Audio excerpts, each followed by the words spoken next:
কোটি জন্ম এক জন্ম না, কোটি জন্ম যদি শ্রবণ কীর্তন করেন পাওয়া যাবে না। তবে হ্যাঁ, শ্রদ্ধা করে যদি শ্রবণ করেন তাহলে একবার নাম নিলে যত পাপ হবে, জীবের সাধ্য নাই জীব তত পাপ। কি আপনারা কি মনোযোগ দিয়ে শুনছেন? আর যদি না শুনেন আপনাদের অপরাধ হবে, কারণ আমি আমার কথা বলছি না, আমি ভাগবতের কথা বলছি। আপনারা মনোযোগ দিয়ে শ্রবণ করবেন। দেখুন, মহাপ্রভু তার জীবনে 24টি বছর কাটিয়েছিলেন কোথায়? প্রথম 24 বছর কোথায় কাটিয়েছিলেন? নবদ্বীপে। কোথায় কাটিয়েছিলেন মহাপ্রভু প্রথম 24 বছর? মহাপ্রভুকে তো চিনি আমরা, হ্যাঁ? রাম আদি অবতারে ক্রোধের অস্ত্র ধরে তুমি কত শক্তি করিলে সংহার, তবে অস্ত্র না ধরিলে প্রাণে কাউকে না মারিলে প্রেম দিয়া ধরিলে সংসার। এই যে মহাপ্রভু, হরিবল, কেউ কথা বলবেন না। দেখুন, মহাপ্রভু প্রেম দিয়ে জগৎকে উদ্ধার করেছে। আর এই মহাপ্রভুর জীবনচরিত গাথা আমি আপনাদের সামনে আলোচনা করব। দেখুন,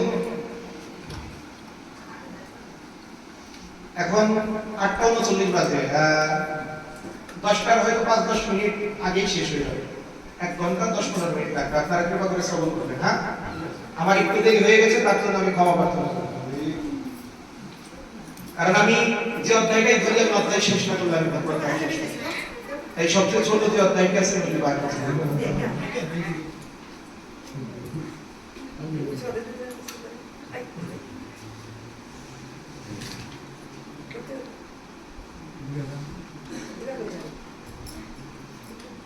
আচ্ছা, এই অধ্যায়টি ছোট আছে, 3 পৃষ্ঠা। দেখুন, দেবানন্দ পণ্ডিতের প্রতি মহাপ্রভুর বাক্যদণ্ড। দেবানন্দ পণ্ডিত, হরি বল, সবাই বলেন হরে কৃষ্ণ, হরে কৃষ্ণ, গৌরাঙ্গ। দেখুন, যে গৌরাঙ্গের নাম লয় তার হয় প্রেমোদয়। গৌরের নাম নিলেই হৃদয়ে প্রেমের উদয় হয়। তো দেবানন্দ পণ্ডিতের প্রতি মহাপ্রভুর বাক্যদণ্ড। দেবানন্দ পণ্ডিত নামে এক ভাগবত পাঠক ছিল, এই যে আমরা পাঠ করে বেড়াই না। দেবানন্দ পণ্ডিত নামে নবদ্বীপে একজন কে ছিল? ভাগবত। কে ছিল? ভাগবত পাঠকের নাম কি? কি নাম? ভাগবত পাঠকের নাম হচ্ছে দেবানন্দ পণ্ডিত। তার বাড়ি কোথায় ছিল? নবদ্বীপ। কে কে নবদ্বীপ গেছে? হাত উঠান দেখি। অনেকেই নবদ্বীপ গেছে। নবদ্বীপের বিখ্যাত ভাগবত পাঠক ছিল দেবানন্দ পণ্ডিত। আর এই দেবানন্দ পণ্ডিতের প্রতি মহাপ্রভুর বাক্যদণ্ড দিয়েছিল। বাক্যদণ্ড মানে বুঝেন? মানে মহাপ্রভু তাকে ক্রোধে বাক্য দ্বারা দণ্ড দিয়েছিলেন। বাক্যদণ্ড মানে এমন মানুষ আছে না, মানে মায়ের দেওয়ার থেকেও তার কথায় মনে হয় বেশি আঘাত পেলাম, তাই না? এরকম দণ্ড মহাপ্রভু দিয়েছিলেন। কেন দিয়েছিলেন না হচ্ছে আজকে আমি আলোচনা করব।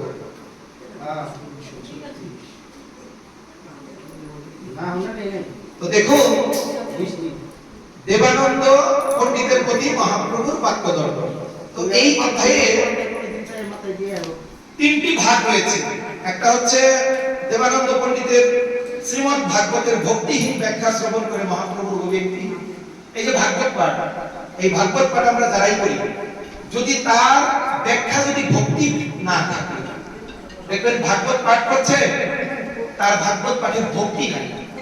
ভক্তি কেমন? যেমন সে আচার নিষ্ঠ নয়, সে মহাপ্রভুকে মানে না। আপনি আচরিয়া ধর্ম প্রভু জীবের শেখায়, আর আপনি না আচরিলে ধর্ম জীবকে শেখানো না যায়। আমি যদি আচরণ না করি আর আমি যদি আপনাকে বলি এটা করতে, আপনি করবেন? আমি বেটা যদি নিজেই ঠিক না হই, আপনি ঠিক হবে? সম্ভব? মহাপ্রভু দেবানন্দ পণ্ডিতকে বাক্যদণ্ড দিয়েছিলেন। আর একটা কারণ ছিল, দেবানন্দ পণ্ডিত ভক্তিহীন ব্যাখ্যা করতেন। মানে ভাগবত পাঠ করতেন ঠিকই, তার ব্যাখ্যা ছিল কি? ভক্তি, মানে ভক্তি হতো না। দেখবেন অনেক জায়গায় কীর্তন হয়, ভাগবত পাঠ হয়, 70, 80, 90 বছর, 100 বছর ধরে হয় না? হয় কিনা? একজন ভক্ত হয়, ভক্ত তৈরি হবে না, কারণ সেখানে ভক্তি নাই। যদি ভক্তি না থাকে ভক্ত হবে, আর যদি ভক্ত না থাকে ভক্তি থাকবে। তাহলে ভক্তি এবং ভক্ত দুটোই দরকার। শুধু আমার আহার নিষ্ঠা হলে আমি ভক্ত তা কিন্তু না। আমার আচরণেও নিষ্ঠা থাকতে হবে। মহাপ্রভু বলেছেন, অনিন্দুক হইয়া যে সপ্রীত কৃষ্ণ বলে, সত্য সত্য কৃষ্ণ তারে উদ্ধার করে হেলে। যে অনিন্দুক মানে যে কারো নিন্দা করে না, সেও মহাপ্রভুকে হারাই পেয়ে যায়। ওই বল, সবাই শ্রবণ করছেন তো? কিন্তু আমরা এই নিন্দা মন্দ করে যদি আমরা সন্ন্যাসী হই, তথাপি গৌরকে পাওয়া যাবে না। কি বোঝা যাচ্ছে?